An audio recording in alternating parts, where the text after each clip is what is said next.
الحمد لله نحمده ونستعينه ونستغفره ونعوذ بالله من شرور أنفسنا ومن سيئات أعمالنا من يهده الله فلا مضل له ومن يضلله فلا هادي له ونشهد أن لا إله إلا الله ونشهد أن محمدا عبده ورسوله أما بعد فأعوذ بالله من الشيطان الرجيم بسم الله الرحمن الرحيم إنا أنزلناه في ليلة القدر وما أدراك ما ليلة القدر صدق الله العظيم. صحابہ کرام ایک مرتبہ پریشان ہو گئے. اللہ کے نبی صلی اللہ علیہ وسلم کے پاس حاضر ہوئے. یا رسول اللہ، پہلی امت کے لوگوں کی اتنی نیکیاں ہوتی تھیں، اس کی وجہ یہ ہے کہ ان کی عمریں بڑی طویل ہوتی تھیں. آپ صلی اللہ علیہ وسلم نے ایک آدمی کا قصہ سنایا کہ اللہ تعالیٰ نے اس کو 500 سال عمر دی، اور 500 سال عمر اس نے ایسے گزاری کہ پوری رات عبادت کرتا اور پورا دن اللہ کے راستے میں جہاد کرتا. آرام اس کا وہی ہوتا جو گھوڑے پہ بیٹھ کے کرتا تھا بس. تو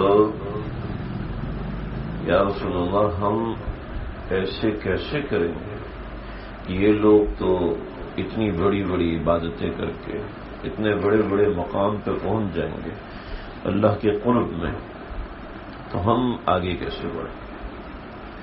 جبکہ آپ صلی اللہ علیہ وسلم نے یہ بھی فرمایا تھا کہ فاستبقوا الخیرات، نیکیوں میں آگے بڑھو، نیکیوں میں مقابلہ کرو.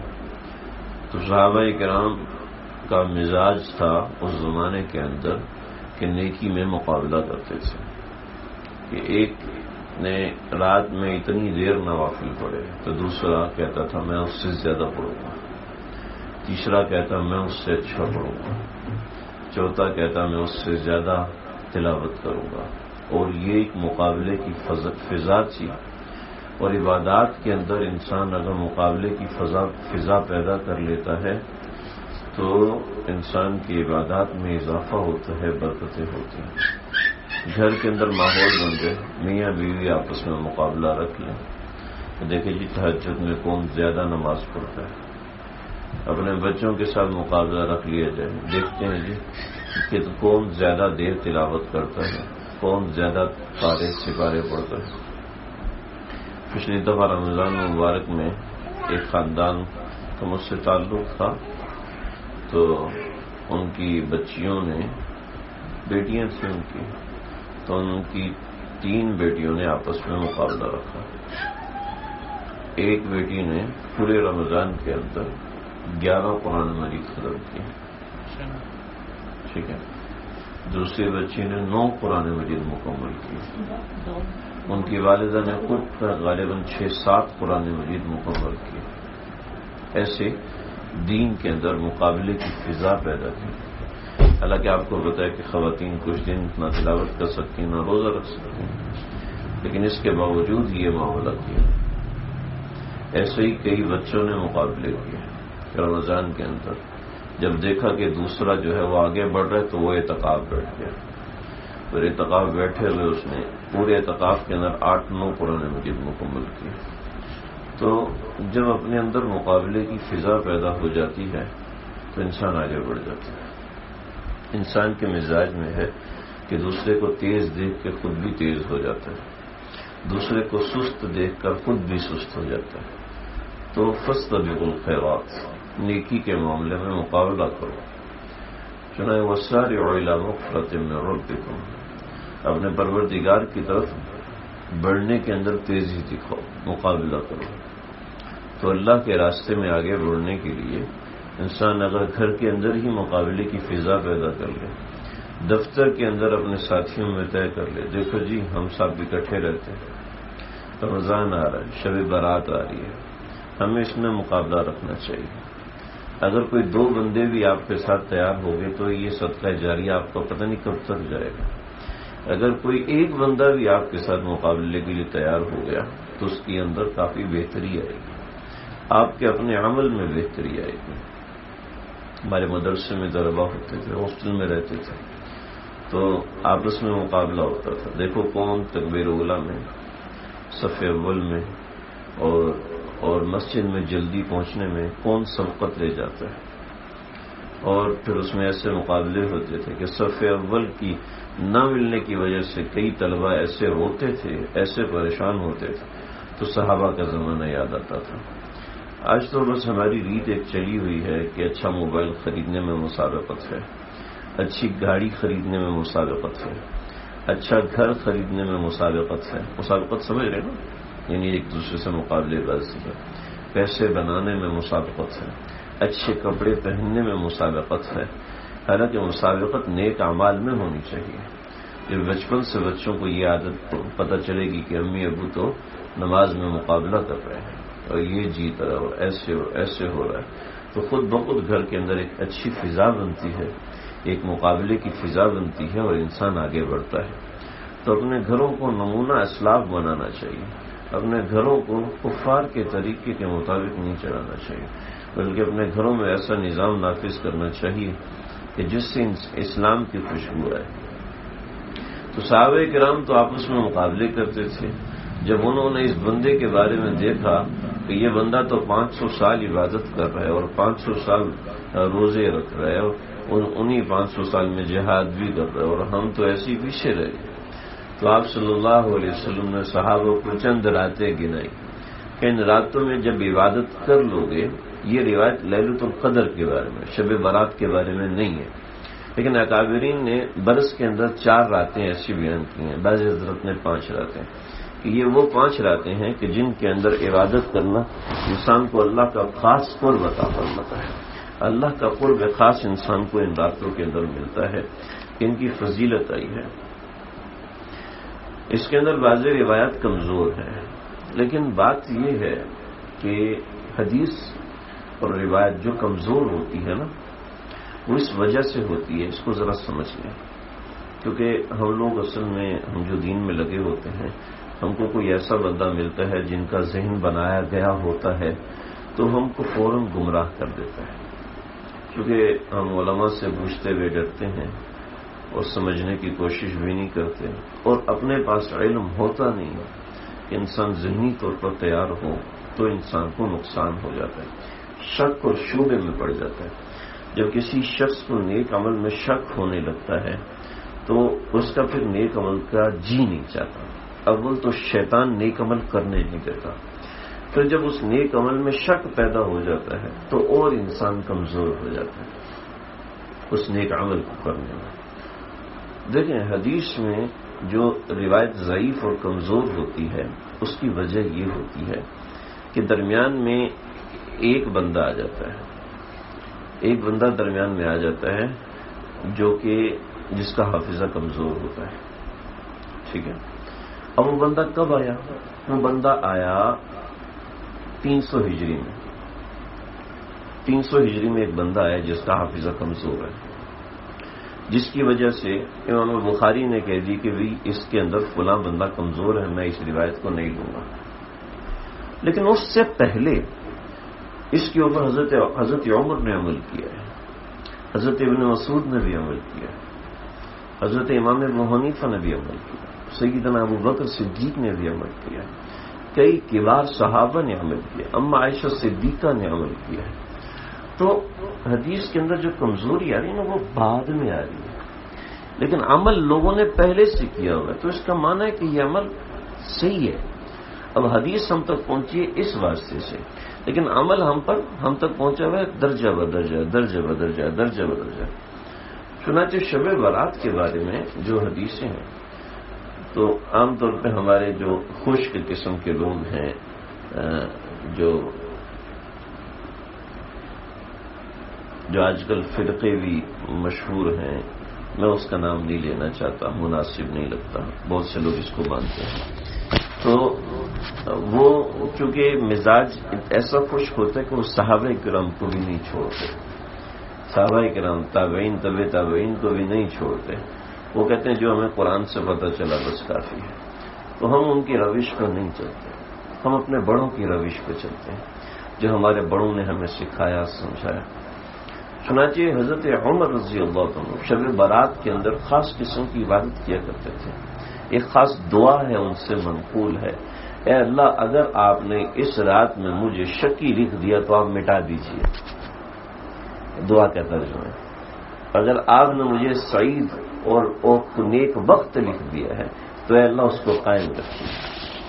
اللہم ان کنت کتبنا اشقیاء فامحوہ، آپ نے اگر اللہ مجھے اشقیاء میں لکھا ہے تو اللہ جی اس کو مٹا دیجیے. حضرت ابن مسعود یہ بھی دعا مانگا کرتے تھے، حضرت عمر رضی اللہ عنہ بھی یہ دعا مانگا کرتے تھے.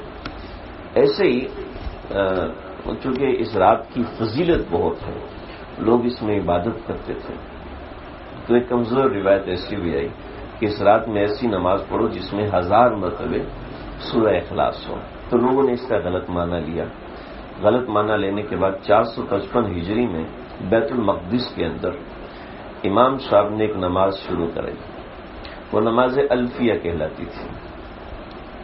نماز الفیہ کہلاتی تھی کہ 1000 رکعت نماز پڑھتے تھے اس رات کے اندر خاص طور پہ، اور اس کے بعد 1000 رکعت نماز ایسے پڑھتے تھے کہ ہر رکعت میں 10 مرتبہ سورہ اخلاص، اور یوں کر کے 1000 مرتبہ سورہ اخلاص ہوتی تھی 1000 رکعت کے اندر.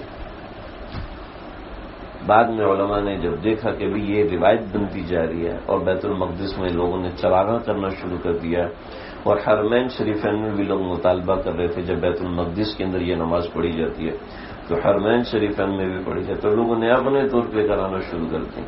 تو یہ چیز ایک بدعت کا نام لے گئی، تو اس وجہ سے علماء نے منع کی کہ بھائی اس کو اجتماعی طور پر نہ کیا جائے. انفرادی طور پہ کوئی پڑھنا چاہے تو پڑھے، لیکن اس کو سنت نہ سمجھے، اس کو فرض نہ سمجھے، اس کو لازم نہ سمجھے.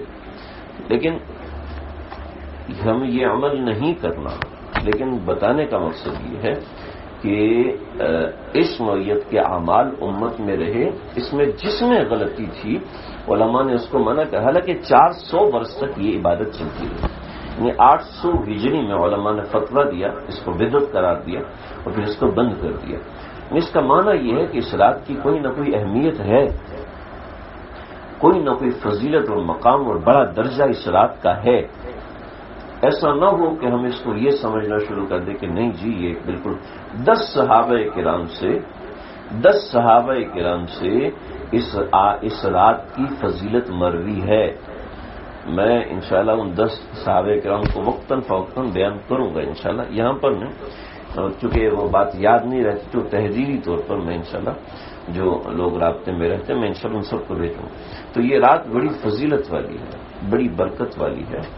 اس رات کے بارے میں 10 صحابہ سے روایت ہے. تو اس رات کے اندر خاص طور پہ کچھ تیاری کی ہے. تیاری کے 2-3 چیزیں ہیں. سب سے پہلے تو شعبان کا مہینہ ہی بڑا مکرم اور معظم ہے. تو شعبان کے مہینے کے اندر اور ہر مہینے میں آپ صلی اللہ علیہ وسلم نے 3 روزوں کو بڑی برکت والا روزہ فرمایا. ایک 13 تاریخ، ایک 14 تاریخ اور ایک 15 تاریخ. کل 13 تاریخ ہے. ان کو کہتے ہیں ایام 20، 13، 14 اور 15. آپ صلی اللہ علیہ وسلم مستقلاً 13، 14، 15 کا روزہ رکھا کرتے تھے. شعبان کی 15ویں کا روزہ رکھنا ویسے ہی مشروع ہے.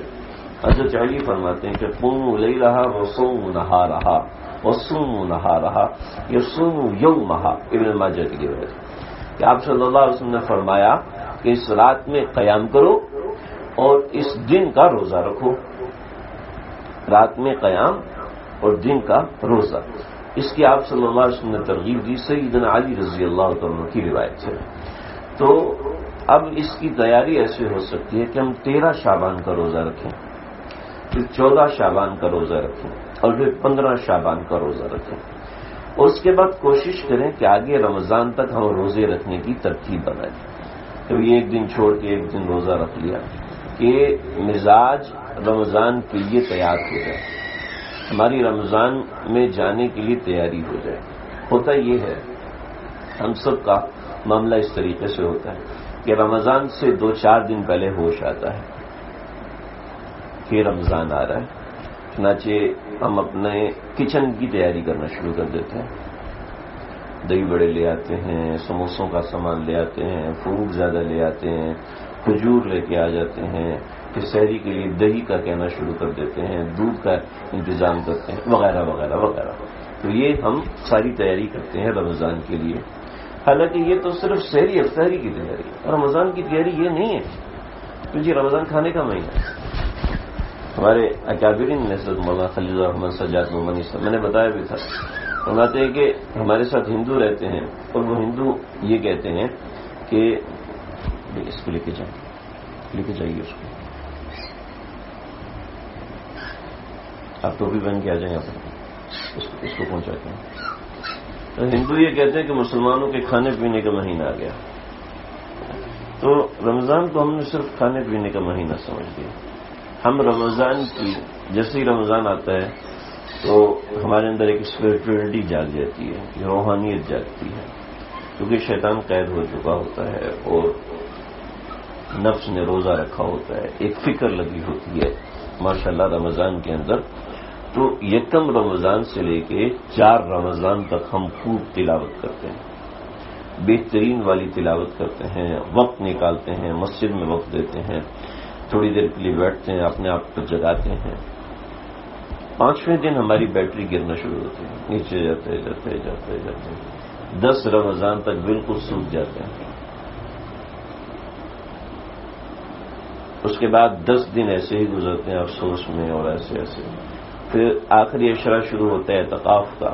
تو کچھ جوشیلے لوگ کہتے ہیں کہ اگر اب کچھ بھی نہیں ہو سکتا تو اعتکاف بیٹھتے ہیں. جو جوشیلا نہیں ہوتا وہ کہتا ہے یار کچھ بھی چلو میں تھوڑی رات کو جاگا کروں گا، تاک راتوں میں جاگا کروں گا. پھر ہماری تھوڑی روحانیت اٹھتی ہے، ہم اوپر جاتے ہیں اور پھر اس کے بعد نیچے گرنا شروع ہوتے ہیں. 27ویں رمضان کو پھر ایک مرتبہ جوش اٹھتا ہے اور پھر ختم ہو جاتا ہے. پھر ہم عید کی تیاری میں لگ جاتے ہیں. ہوتا یہ ہے کہ ہم لوگ نیک بننا چاہتے ہیں، رمضان میں اچھے عمل کرنا چاہتے ہیں، رمضان میں اپنے آپ کو آگے بڑھانا چاہتے ہیں، لیکن کیا ہوتا ہے ہماری انتظامی کمزوری کی وجہ سے ہم ایسا نہیں کر سکتے. سن 2016 میں ایک سروے ہوا تھا. اس سروے میں بہت سی چیزیں ہیں. 94% لوگ رمضان گزارنے کے بعد گلٹی تھے، رمضان گزارنے کے بعد پریشان تھے کہ ہمارا رمضان اچھا نہیں گزرا. صرف 6% لوگ ایسے تھے جو مطمئن تھے کہ ہمارا رمضان الحمدللہ اچھا گزرا ہے. پھر آپ لوگ آئیں ادھر ٹوپی پہنے، لیٹ کے سننا بری بات ہے. 94% لوگ پریشان کہ ہمارا رمضان گندا گزرا ہے. کہیں ہم لوگ ان میں سے تو نہیں ہیں. ہمارا یہ ہوتا ہے، اس طریقے سے ہوتا ہے کہ ایک مسافر ہے، اس نے اچھے کپڑے پہنے، بیگ لیا، باسکٹ پہنی، جوتے پہنے، گاڑی میں بیٹھا، ایئرپورٹ پہنچ گیا اور وہاں جا کے کہنا شروع ہو گیا کہ بھئی مجھے کسی اچھی سی جگہ کا ٹکٹ دے دو. کہاں کا دوں پتہ نہیں ہے نا. یہ کیسا بیوقوف انسان ہے. ریلوے اسٹیشن پہنچا ہے اور ٹی ٹی سے کہتا جی ٹکٹ دو. جانا کہاں ہے پتہ نہیں. رمضان میں ہم نے کرنا کیا ہے یہ ہمیں نہیں پتہ ہوتا. پہلے سے ہمارے پاس تیار نہیں ہوتا ہم نے کیا کرنا ہے رمضان میں. ایسے ہی شب بارات میں ہم نے کیا کرنا ہے ہمیں تیاری نہیں ہوتا. ہمارا ذہن ہی نہیں بنا ہوتا کہ ہم نے شب بارات میں کیا کرنا ہے. شب بارات میں ہم نے کون سی دعائیں مانگنی ہیں ان کو اپنے پاس تھوڑا سا نوٹ کر لیں. اپنے پاس تحریر ملے گا، ایک چھوٹا سا کاغذ بنا لے گی، بچے کے لیے دعا کرنی ہے، اس کے لیے کرنی ہے، اس کے لیے کرنی ہے، اس کے لیے کرنی ہے. آپ کے دماغ میں 6 دعائیں ہیں. اس کاغذ کو جیب میں ڈالیں. یقین کیجئے آدھے گھنٹے بعد آپ کے دماغ میں 2 دعائیں اور آئیں گی، ان کو بھی نوٹ کر لیں. پھر ہو سکتا ہے وہ 2 دعائیں لکھتے ہوئے 4 دعائیں آپ کو اور یاد آ جائیں، پھر 5 دعائیں اور یاد آ جائیں گی. پھر یوں آپ کا کاغذ بھر جائے گا. یہ دعائیں کروں گا. اچھا جب یہ دعائیں کروں گا تو کیسے کروں گا؟ 2 رکعت نماز پڑھوں گا پھر یہ دعا مانگوں گا، پھر 4 رکعت نماز پڑھوں گا پھر یہ دعا مانگوں گا. یوں ترتیب بنائیں. میں آدھا گھنٹہ نماز پڑھ کے تھک جاؤں گا، پھر آدھا گھنٹہ میں تلاوت کر لوں گا، پھر آدھا گھنٹہ میں تلاوت کر کے تھک جاؤں گا تو آدھا گھنٹہ اب دعا مانگ لوں گا، پھر تھک جاؤں گا تو بیگم سے کہوں گا چائے بنا دو۔ یہ ترتیب بنائی ہو، جب اس ترتیب کو بنایا ہوا ہوگا تو یقین کیجئے 50% عمل ضرور ہوگا انشاءاللہ۔ پھر اپنا احتساب کریں، جس کو اپنا بڑا بنا اس کو دیکھیں میں نے اس ترتیب سے تلاوت کی ہے، اتنی میں نے اس رات میں تلاوت کی ہے، اتنی میں نے اس رات میں عبادت کی، اور اس سے مجھے آؤٹ پٹ یہ ملا ہے کہ میں نے ہر رات تھوڑی دیر کے لیے جاگا کرنا ہے، 20 منٹ 25 منٹ۔ اس رات میں نے 2 گھنٹے دعا مانگی، کیا میں 10 منٹ دعا نہیں مانگ سکتا؟ اب یقین کیجئے جو شخص 10 منٹ دعا مانگتا ہے وہ تھوڑی دیر تک اپنے دل کو اللہ سے بندھا ہوا محسوس کرتا ہے، ضرور کرتا ہے۔ جو شخص 15-20 منٹ ذکر اللہ کرتا ہے اپنے دل کو مزید 15-20 منٹ اللہ سے بندھا ہوا محسوس کرتا ہے۔ یہ جو لوگ سینما سے نکلتے ہیں ان کے رخ میں ان کی چال ڈھال میں فرق ہوتا ہے، جو انہوں نے دیکھا ہے اس کا اثر ان کے جسم پہ آتا ہے۔ ہم نے جو پہنا ہوا ہے اس پہنے ہوئے سے ہمارے جسم پہ اثر ضرور آئے گا، سمجھ رہے؟ ایک آدمی ہے وہ پرانے کپڑے پہنے ہوئے ہیں، اس کے مزاج میں تکبر نہیں ہوگا تو کم ہوگا، اور ایک آدمی نے بہت ہی مہنگا سوٹ پہنا ہوا ہے، ایک عورت نے دلہن کا سوٹ پہنا ہوا ہے تو اس کے مزاج میں نزاکت ضرور آئے گی، اور ایک عورت نے ماسی والے کپڑے پہنے ہوئے ہیں تو وہ اپنے کمر باندھے کے میں صفائی کرنی ہے، جلدی سے صفائی کرو۔ ڈانگری پہنتی عورت کے اندر کا شیف جاگ پڑتا ہے، میں نے اچھے سے بتانا ہے، ایک اندر تبدیلی آتی ہے، لباس تبدیلی آتی ہے۔ ایسی منصوبہ پہلے سے بنایا ہو تو انسان کے مزاج میں تبدیلی آتی ہے۔ آپ صلی اللہ علیہ وسلم ہر وقت سر پہ ٹوپی رکھتے تھے، سر ڈھکا ہوا رکھتے تھے، کیوں؟ کوئی وجہ ہے؟ جی کوئی وجہ ہے۔ ہمارے مدرسے کے طلباء کو سر پہ ٹوپی پہناتے ہیں، یہ ٹوپی ایک اثر بناتی ہے انسان کو، جیسے انسان غلط کام تو ٹوپی بتا دیتے ہیں یہ غلط کام ہے، نہیں ٹوپی نہیں ہونی چاہیے اس وقت، کیوں؟ ایک اثر رکھتی ہے وہ، جب ایک کپڑے کا ٹکڑا سر پہ رکھا ہوا ہے یہ جب اثر رکھتا ہے تو ہمارا بنایا ہوا ترتیب، ہمارا بنایا ہوا منصوبہ کیوں اثر نہیں رکھتا؟ اللہ کے نبی نے دکھایا ہے، آپ ہر کام کو اچھے طریقے سے کرتے تھے، ہر کام کو بنا کے کرتے تھے، یعنی آپ صلی اللہ علیہ وسلم کی 57 غزوات ہیں، ہر غزوے کا ایک بہترین پلان ہے، بہترین پلان۔ کئی غزوات میں جنگ نہیں ہوئی لیکن اس کا پلان اتنا زبردست ہے کہ آگے چلنے والے یہ، پیچھے چلنے والے صفوان بن معطل ہوں گے، کچھ سامان گر جائے گا اس کو لانے والے یہ ہوں گے، پھر یہ ٹروپنگ ہوگی جو اس کے بعد آئے گی، جو ایک دن کے بعد آئے گی، یعنی چلنے کا ایک پلان بنایا ہوا، منصوبہ بنایا ہوا، اس منصوبے کے تحت چلتے تھے۔ آپ صلی اللہ علیہ وسلم مسجد نبوی میں نماز پڑھتے تھے، آپ کو بتاؤ کیسے نماز پڑھتے تھے؟ ایک پلر کے پیچھے نماز پڑھی، تھوڑی دیر تھک گئے، پھر دوسرے پلر کے پاس آ گئے، اس کے پاس نماز پڑھی، پھر تیسرے پلر کے پاس جا کے نماز، پھر چوتھے پلر کے پاس، پھر 5ویں پلر، میں نے اس سارے پلرز کو کاؤنٹ کیا تھا۔ تو آپ صلی اللہ علیہ وسلم نے مسجد نبوی کے ہر پلر کے سامنے نماز پڑھی، کیوں؟ کہ میں یہاں پر نماز پڑھ کے چل جاؤں گا تو ذہن کو کنورٹ کیا، یار اس جگہ تھوڑی سی اور پڑھ لوں، ادھر پڑھا یا اس جگہ تھوڑی سی اور پڑھ لوں، یہ انسان کو فریش کر دیتا ہے، ریفریش کر دیتا ہے، تازہ دم کر دیتا ہے کہ یہ اس جگہ بھی پڑھنی ہے، اس جگہ کا حق ہے اس جگہ بھی پڑھنی ہے، اس جگہ کا حق ہے اس جگہ بھی پڑھنی ہے، وہ انسان عبادت آگے بڑھاتا ہے۔ اللہ کے نبی ہر چیز پلان سے، منصوبے سے، رات کس وقت تک جاگنا ہے، کس وقت، کوئی بھی چیز اچانک فجاعتاً نہیں ہوتی، آپ ہر کام توجہ سے، دھیان سے کرتے ہیں۔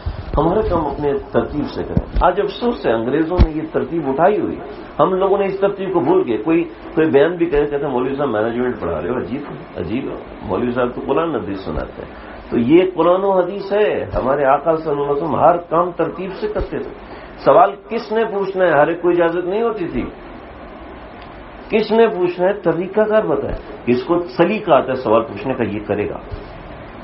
کئی سوال ایسے ہوئے اللہ کے نبی ناراض ہو گئے کہ آپ نے یہ سوال کر کیسے لیا، سید عمر بن خطاب سے غصے ہو گئے، حضرت عمر بھاگے وہاں سے آگے، کہیں ایسا نہ ہو اس پر عذاب نازل ہو جائے، بھاگ کے ڈر کے بھاگ گئے، پھر توبہ کی معافی مانگی، پھر واپس آئے، یا رسول اللہ معاف فرما دے میں نے یہ کیا، مجھے یہ سمجھ میں آیا۔ وہ ایسا مضبوط نظام تھا، ایسی مضبوط مشورہ کس سے کرنا ہے؟ صحابہ کرام اگر نبی صلی اللہ علیہ وسلم سے نہیں پوچھ سکتے تو کس سے پوچھیں گے؟ لوگ متعین تھے، 7 صحابہ متعین تھے کہ ان سے فتویٰ لے سکتے ہو. اپنے سامنے بٹھا کے کہا ہاں اس کو فتویٰ دو. یا رسول اللہ آپ موجود ہیں اور میں اس کو جواب دوں؟ کہاں تم جواب دو. اگر تم نے غلط دیا تو تمہیں 1 اجر، تم نے صحیح دیا تو تمہیں 2 اجر ملیں گے. میرے سامنے جواب دو. اپنے سامنے جواب دلوائے. اللہ کے نبی کی زندگی کا نظم تھا، نظم طے ہوتا تھا. تو ہم نے اپنی اگر عبادت کرنی ہے اللہ کی توفیق ہوئی تو انشاءاللہ کریں گے. یہ کیا بات ہوئی؟ اللہ کی توفیق ہوئی تو تنخواہ آ جائے گی، مجھے نوکری پہ جانے کی کوئی ضرورت نہیں. کبھی ایسا کر دیں جی؟ اللہ کی توفیق ہوئی تو کھانا بن جائے گا، ورنہ تو ایسی بھوکے بیٹھ جائیں گے. جب بیگم ایسے گئی نا تو تیسرے دن سوچ طلاق کی دھمکی دے کے اس کو ڈرائیں گے، تو نے رہنا ہے تو ٹھیک ہے، نہیں تو میں دوسری لے کے آتا ہوں. اللہ نے توفیق دی تو کھانا کھا لیں گے، کیا ضرورت ہے مجھے گوشت بنانے کی؟ اللہ نے توفیق دی تو اچھا کھانا بن جائے گا، بعد میں نمک مرچ ڈال دیں گے. یہ کیا بات ہے؟ اس میں ایک نظم بناتے ہیں، پہلے یہ ڈالنا ہے پھر یہ ڈالنا ہے، پیاز کو اتنا براؤن کرنا ہے، اس میں نمک مرچ اس وقت ڈالنی ہے، اس طرح کرنا ہے، اس طرح کرنا ہے، پھر اس کو بھوننا کتنی دیر ہے، وہ سارا نظام بناتے ہیں. جب کھانا اچھے نظام سے بنتا ہے تو پھر انسان اس کو اچھے سے کھاتا ہے. اچھا کھانا بنا ہوتا ہے تو انسان دور دور سے جا کے اس کھانے کو کھانے کے لیے آتا ہے کہ جی اس ریسٹورینٹ کا کھانا بہت اچھا بنا ہوتا ہے. کیوں؟ ایک نظم سے بنایا جاتا ہے. ان کا ذائقہ ٹیسٹ ایک متعین ہے کہ یہ ٹیسٹ اور ذائقہ دیتے ہیں، تو وہ ایک پلان سے منصوبے سے بنتا ہے. ہماری عبادت میں کیوں منصوبہ بندی نہیں؟ جب ہماری عبادت میں منصوبہ بندی نہیں ہوتی تو ہم اپنی عبادت میں کمزور ہوتے ہیں، اپنی عبادت میں کمی پاتے ہیں. آپ صلی اللہ علیہ وسلم ایک معمول کو شروع فرما دیتے تھے تو پھر اس کو ترک نہیں فرماتے تھے. ایک آپ کو بات سناتا ہوں. آپ صلی اللہ علیہ وسلم کی ایک مرتبہ ظہر کی نماز کے بعد جو 2 سنتیں ہوتی ہیں وہ رہ گئی. تو آپ صلی اللہ علیہ وسلم حضرت میمونہ رضی اللہ تعالیٰ یا ام حبیبہ، مجھے نام بھول رہا ہے، ان دونوں میں سے کوئی ایک، حضرت میمونہ کے گھر گئے، کہا جلدی سے جے نماز بچھاؤ. جے نماز بچھائی، عصر کی نماز کے بعد 2 رکعت پڑھی. حالانکہ لا صلاۃ بعد العصر اللہ کے نبی نے خود فرمایا عصر کے بعد کوئی نماز نہیں ہے، تحیت المسجد بھی نہیں ہے. لا صلاۃ بعد العصر، عصر کی نماز کے بعد نماز نہیں ہے. لا صلاۃ بعد الفجر، فجر کی نماز کے بعد نماز نہیں ہے جب تک سورج طلوع نہ ہو جائے. آپ صلی اللہ علیہ وسلم منع فرمایا. تو یا رسول اللہ آپ عصر کے بعد نماز پڑھ رہے ہیں؟ فرمایا کہ میری ظہر کے بعد 2 سنتیں رہ گئی تھیں تو میں نے ابھی ان کو ادا کیا. حالانکہ سنتوں کی قضا نہیں ہے لیکن انبیاء کا معاملہ ہوتا ہے. اگر ہماری ظہر کے بعد کی 2 سنتیں رہ گئی ہیں، ظہر کی 4 سنتیں رہ گئی تو اس کی قضا نہیں ہے، لیکن اللہ کے نبی، بخاری میں روایت، اللہ کے نبی نے ادا کی. تو پھر آپ صلی اللہ علیہ وسلم کا یہ معمول تھا، جو عبادت ایک بار کر لیتے تھے اس کو باقاعدہ کرتے ہی رہتے تھے. چنانچہ آپ صلی اللہ علیہ وسلم نے روزانہ عصر کے بعد جا کے 2 رکعت پڑھتے تھے، اس کے بعد کوئی دوسرا کام کرتے تھے. لیکن امت کو منع کیا. مدینہ کے علماء نے جب دیکھا کہ اللہ کے نبی صلی اللہ علیہ وسلم یہ کرتے تھے تو مدینہ کے علماء نے یہ کام شروع کر دیا. تو امام مالک رحمۃ اللہ علیہ کا فتویٰ یہ کہ عصر کے بعد 2 رکعت پڑھ سکتے ہیں، لیکن متاخرین مالکی یعنی بعد کے لوگ اور بعد کے علماء کرام نے بتایا کہ نہیں، عصر کے بعد نہیں پڑھ سکتے. وہ وقت خود امام بخاری نے بھی یہ کہا کہ وہ عمل اللہ کے نبی کا خاص تھا، اللہ کے نبی کے ساتھ خاص معاملہ تھا، اس وجہ سے آپ پڑھ سکتے ہیں، اس کے علاوہ کوئی دوسری امت کے لیے نہیں. خود حدیث میں اللہ کے نبی نے فرمایا یہ میرے لیے اور کسی کے لیے نہیں. جب اللہ کے نبی نے خاص کر دیا تو ہم کون سا حکم دوسروں کو دے سکتے ہیں. تو لیکن بتانے کا مقصد یہ ہے آپ علیہ الصلوۃ والسلام ہر کام ترتیب سے کرتے تھے.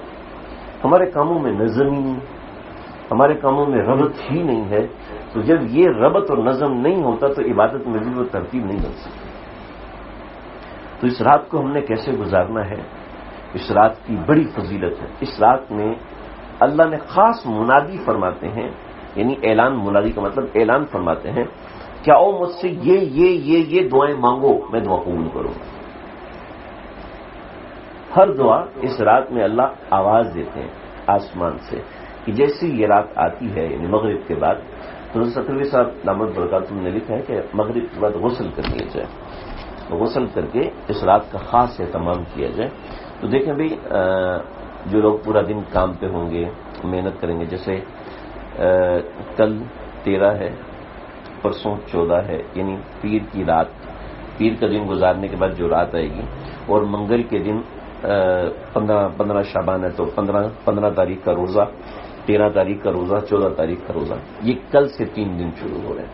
تو کچھ اپنا ایسا نظم بنائیں، کچھ اپنی ایسی ترتیب بنائیں کہ ان 3 دن میں روزہ رکھا جائے، تھوڑے اپنے کام کو کم کر لیا جائے، رات میں آرام کر لیا جائے یا دن میں آرام کر لیا جائے، تاکہ میں رات کو جاگ سکوں، رات کو جاگ کے اللہ کی عبادت کر سکوں، اور اتنی عبادت رکھیں جتنی کر سکتے ہیں. بطور مثال آپ نے لکھ دیا رات میں نے پورا قرآن پڑھنا ہے، یہ نہیں کرنا ہے، ٹھیک ہے. پورا قرآن جب آپ کو پتہ نہیں پڑھ سکتے، آپ کو پتہ ہے کہ میں آدھا پارہ تو پڑھ لوں گا، تو 2 پارے رکھ لیں. ایک مثال دے رہا ہوں، مجھے پتہ ہے کہ میں 20 رکعت نماز پڑھ سکتا ہوں، تو 40 رکعت نماز لکھیں کہ اس رات میں 40 رکعت نماز میں نے پڑھنی ہی پڑھنی ہے. اس رات میں 15 منٹ دعا مانگ سکتا ہوں، تو آدھا گھنٹہ دعا کا رکھیں کہ جو اپنے پر تھوڑی سی مشقت ہو، تھوڑی سی محنت ہو. صبح دفتر جانا ہے، روزہ بھی رکھنا تو ٹھیک ہے، 2 گھنٹے عبادت کر کے سو جائیں.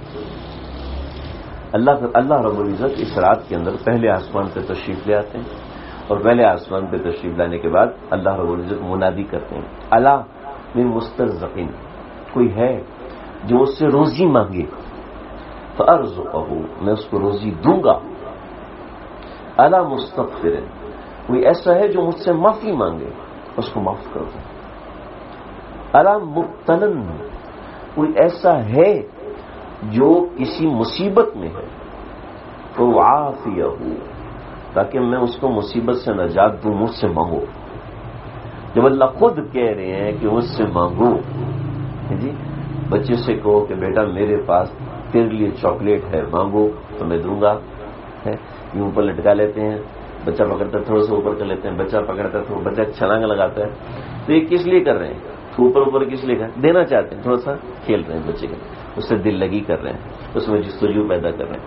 تو اللہ نے بندوں میں جستجو پیدا کیا، آؤ مانگو. اللہ جستجو پیدا فرما رہے ہیں ہمارے اندر، اور ہم بالکل وہابی بن کے بیٹھے ہیں، ہونا نہیں چاہیے. کیسے کیسا خشک رسپانس ہے، ایسا نہیں. اب اللہ جب کہہ رہے ہیں، ہمارے استاد جی سبق پڑھاتے تھے نا، تو جب آتی جہنم کی بات فرماتے تھے، میاں چہرے پر مسکراہٹ نہیں ہونی چاہیے. جب جہنم کا بیان آ رہا ہے تو چہرے پر سنجیدگی ہونی چاہیے، نظریں جھکی ہوئی ہونی چاہیے، اور اللہ سے دل میں معافی مانگ رہے ہوں، اللہ جی ہم آپ کی جہنم سے پناہ مانگتے ہیں. اور جب جنت کا بیان آئے تو فرمایا تمہارے دانت نظر آنے چاہیے. تو ایک مرتبہ ایسا ہوا تو سید نے ڈیسک پہ ہاتھ مارا، ٹھس. کہ مولوی صاحب، استاد جی کا انداز تھا بڑا زبردست، مولوی صاحب ارے اللہ کہہ رہے ہیں جنات تجری من تحتها الانہار خالدین فیہا، وہ تم اس میں ہمیشہ رہوگے، تمہیں وہاں پہ حوریں ملیں گی، تمہیں وہاں پہ قصور ملیں گی، تمہیں وہاں لڑکیاں ملیں گی، تمہیں وہاں یہ ہوگا. تو منہ میں پانی آنا چاہیے. تو مجھے یاد ہے کہ اس کے بعد جب جنت کا ذکر تو ساتھی زور سے شر کر کے منہ سے آواز نکالتے تھے، تو سر جی منہ میں پانی آ رہا ہے.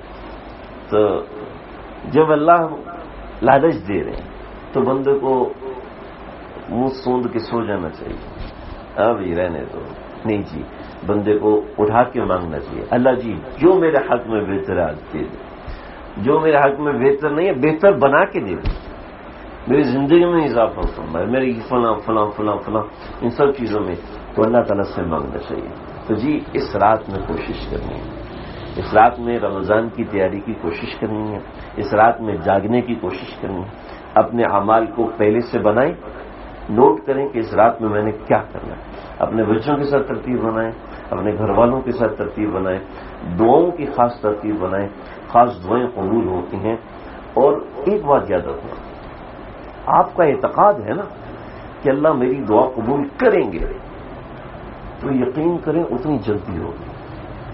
آپ کے اندر مایوسی ہے کہ یار میں کیا اور میری کیا اوقات ہے، بس اللہ تو بڑوں کی دعائیں قبول کرتے ہیں، تو یقین کیجیے گا آپ کی دعائیں قبول ہونا بند ہو جائیں گی.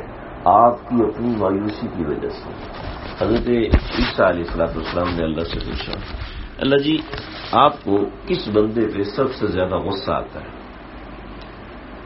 تو اللہ نے جواب دیا کہ عیسیٰ مجھے اس بندے پہ سب سے زیادہ غصہ آتا ہے جو مجھ سے مایوس ہو جاتا ہے. آج ہم اللہ سے مایوس ہیں کیونکہ میں نے 2 دفعہ دعا مانگی, اللہ نے قبول نہیں کی. اور حضرت موسیٰ نے تو 40 سال دعا مانگی تھی جی, 40 برس دعا مانگی تھی.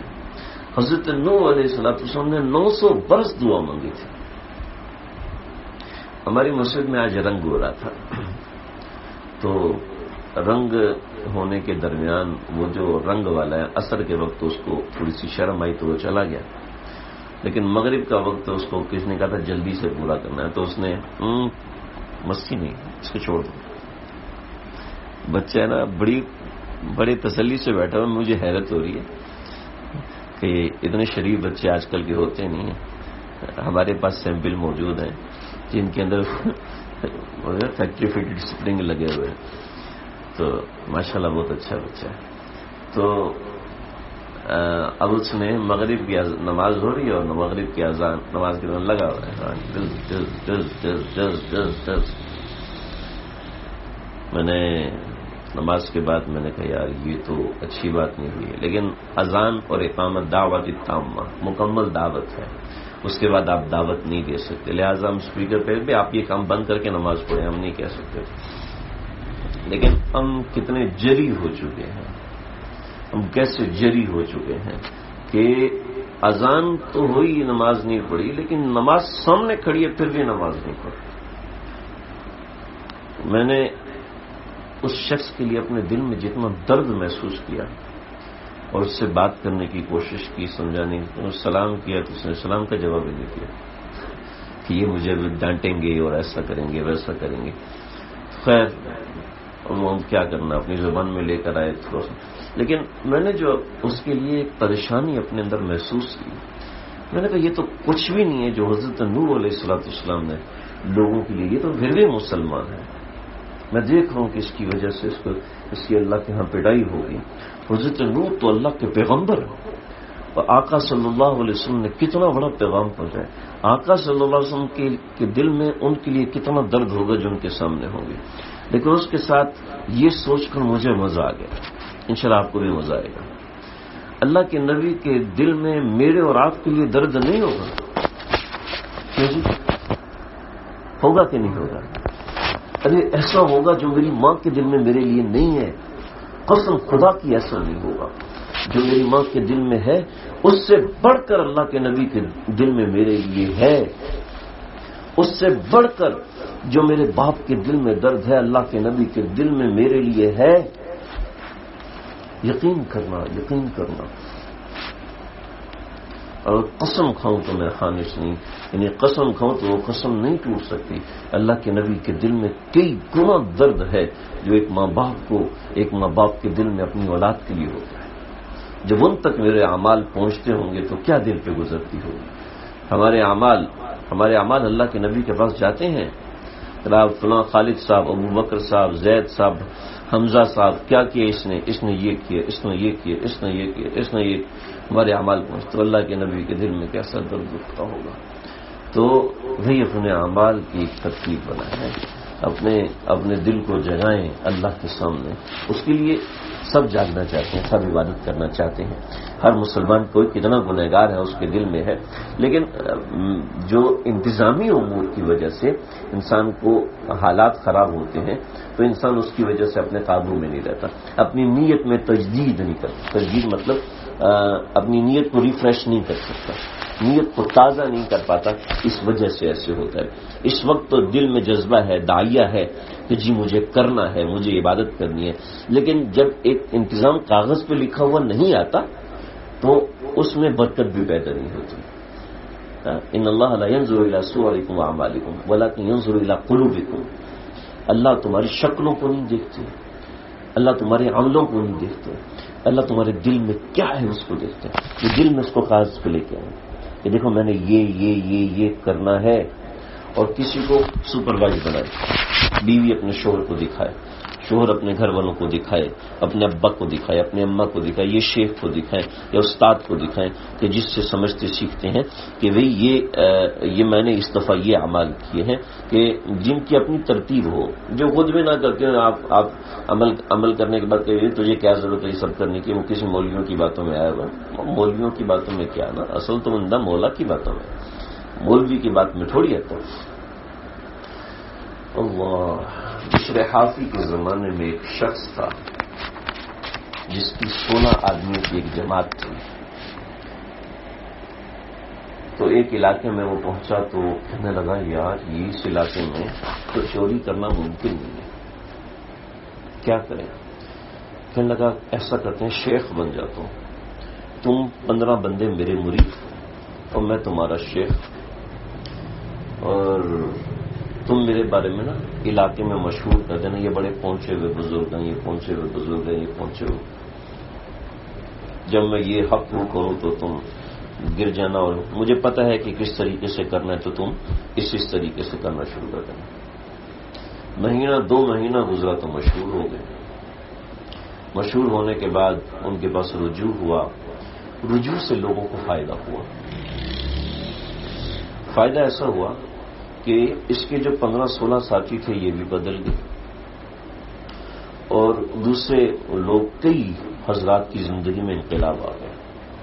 تو یہ تو پیر اس لیے بنا تھا کہ لوگ نذرانے دیں گے، لوگ ہدیے دیں گے، لوگ یہ دیں گے وہ دیں گے، تو سب میرے پاس جمع ہو گئے، ڈاکہ مار نہیں سکتا ہوں۔ یہ 2-3 مہینے کے بعد اس کا خلوت میں دل لگنے لگا، لیکن پیچھے کھایا ہوا تو حرام تھا، تو ظاہر بات ہے وہ پرواز مل نہیں سکتی تھی، اور جو دوسرے تھے توبہ طائب ہو کے سب آگے پیچھے تتر وتر سب غائب، کیونکہ ان کو اصل میں اللہ کا نام مل گیا، وہ تو اپنے حرام کاری کی، اب یہ اکیلا رہ گیا۔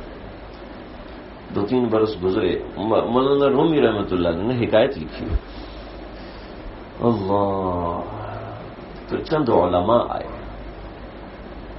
کہنے لگے کہ حضرت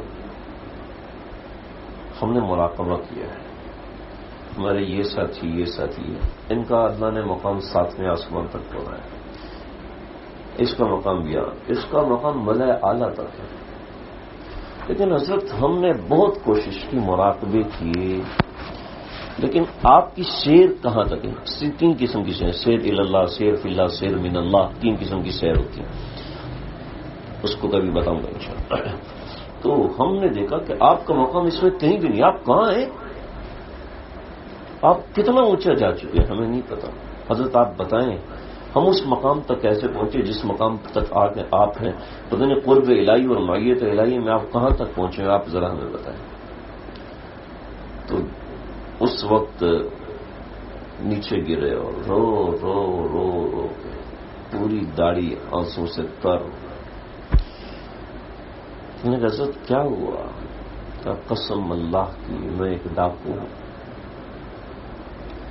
حضرت یہ نہیں ہو سکتا، کہ اللہ کی قسم میں ڈاکو ہوں، میں تو یہاں اس لیے آیا تھا کہ تم لوگوں کے نذرانے ہوں، یہاں دل لگ گیا اور میرے باقی ساتھی بھاگ گئے، اور کہنے لگے حضرت یہ نہیں ہو سکتا۔ کیوں؟ جو ہمیں مقام ملا وہ سب آپ کی بتائی ہوئی ترتیبوں سے ملا، تو ہم اتنا اونچا کیسے پہنچ گئے، اور آپ نے ہمیں وہ چیزیں کیسے بتائیں؟ ہمیں میری کوئی ترکیبیں نہیں ہے، بات یہ ہے کہ تمہارا نیک گمان میرے بارے میں تھا، تمہارے اس نیک گمان کی وجہ سے اللہ نے بات میرے دل میں ڈالی اور کام بن گئے، میرا اپنا کسی کے بارے میں نیک گمان نہیں، تو مجھے کیسے اونچائی ملے گی، مجھے کیسے وہ اللہ کے قرب کا مقام مل سکتا ہے کہ میں نے اس بارے میں کسی کی شاگردی اختیار نہیں کی۔ مولانا رومی نے لکھا ہے کہ پھر یہ اپنے مریدوں سے اصلاح کرا کے اللہ والے کرو کہ اپنے کسی بڑے سے نیک گمان رکھے اور اس سے پوچھ کے چلے، وہ ہے یا نہیں وہ اس کا قصہ، لیکن آپ کو ضرور فائدہ ہوگا۔ ہاں وہ جتنا اب آگے بڑھے گا اس کے مقام اور معیارات ویسے ہی ہوں گے، ویسے ہی اللہ اس کو مقام عطا فرمائیں گے، اس کے متعلقین کو بھی مقام دیں گے۔ تو بات یہ ہے کہ انسان اپنی محنت سے آگے بڑھتا ہے، محنت کے لیے ترتیب ضروری ہے۔ شیخ عبدالفتاح وہ خود رحمۃ اللہ علیہ، مفتی تقی عثمانی صاحب کی کتابوں میں ان کی تقریریں ہیں، لیے مفتی تقی عثمانی صاحب ان کو اپنا بڑا سمجھتے تھے. پاکستان میں آئے تو ان کے دفتر میں ایک بات لکھی تھی، الاسلام هو النظام، النظام هو الاسلام. اسلام کیا ہے؟ نظام، ترتیب سے چلنے کا نام، اور ترتیب سے چلنے کا نام اسلام ہے. سمجھ لیں.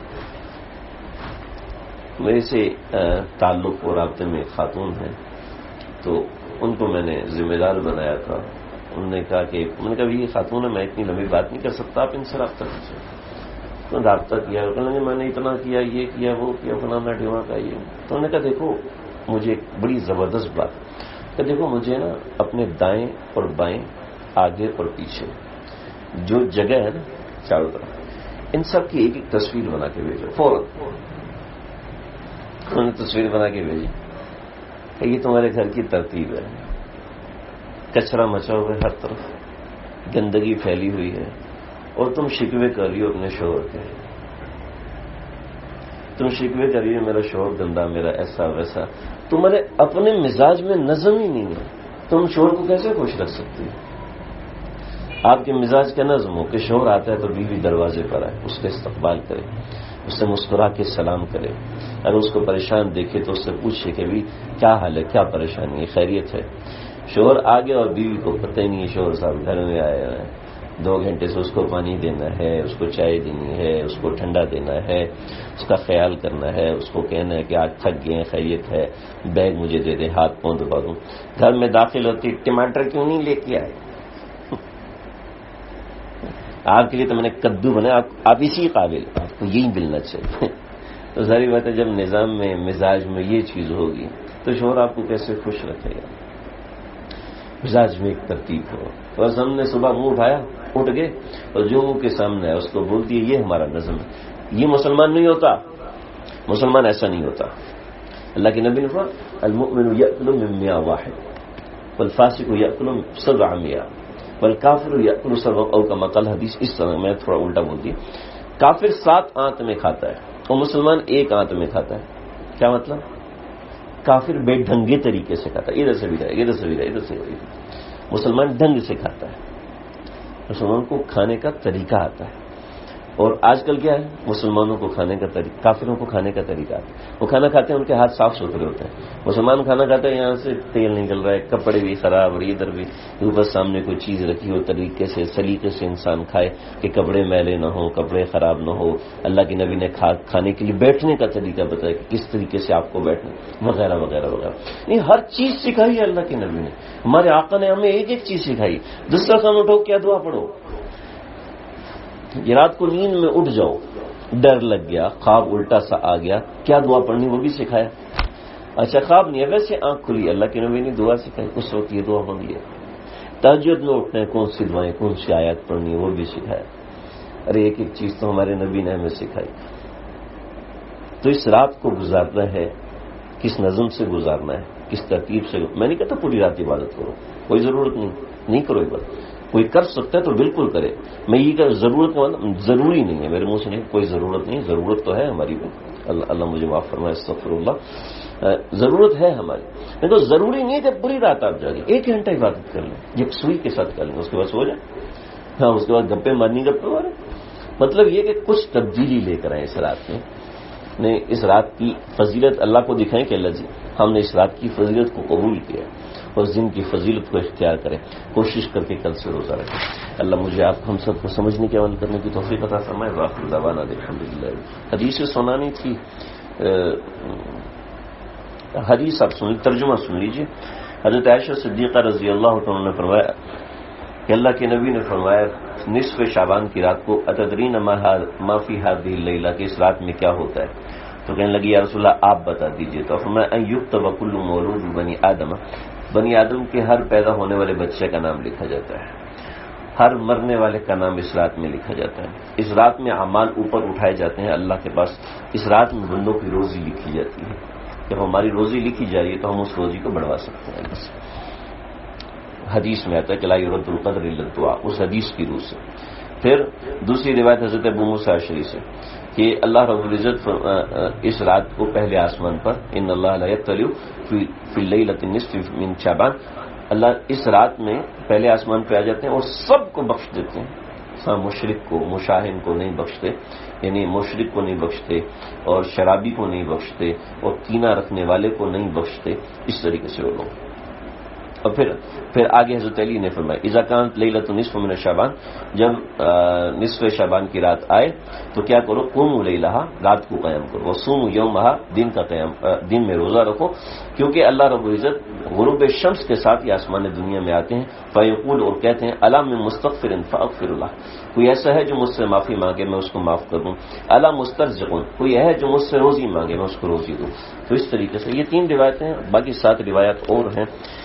اللہ تعالیٰ مجھے آپ کو ہم سب کو سمجھنے کی توفیق عطا فرمائے. سب روایت اسی سے ملتی جلتی ہیں.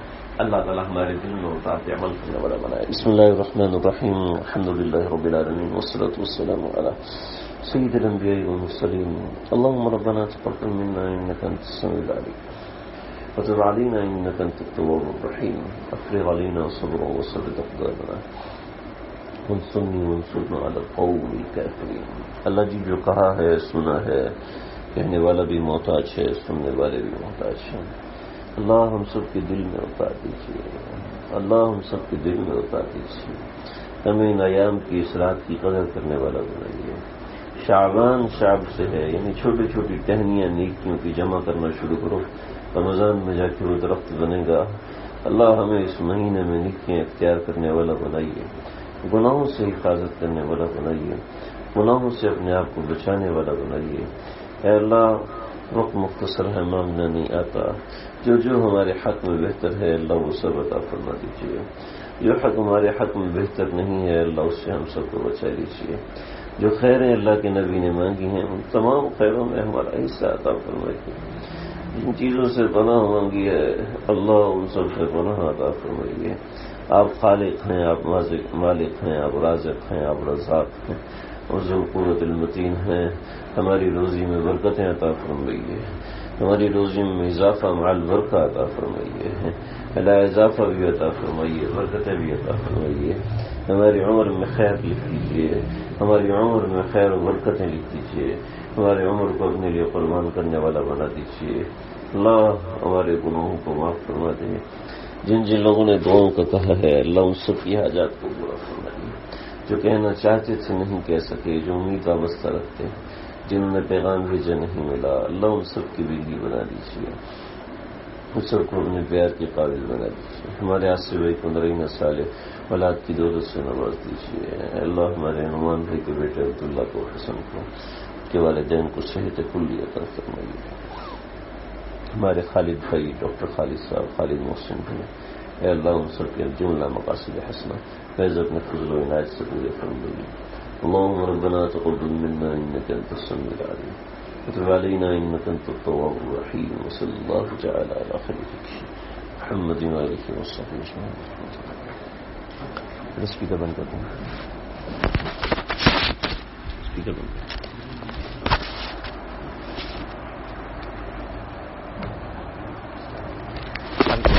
کیا حال ہے جی؟ خیریت سے؟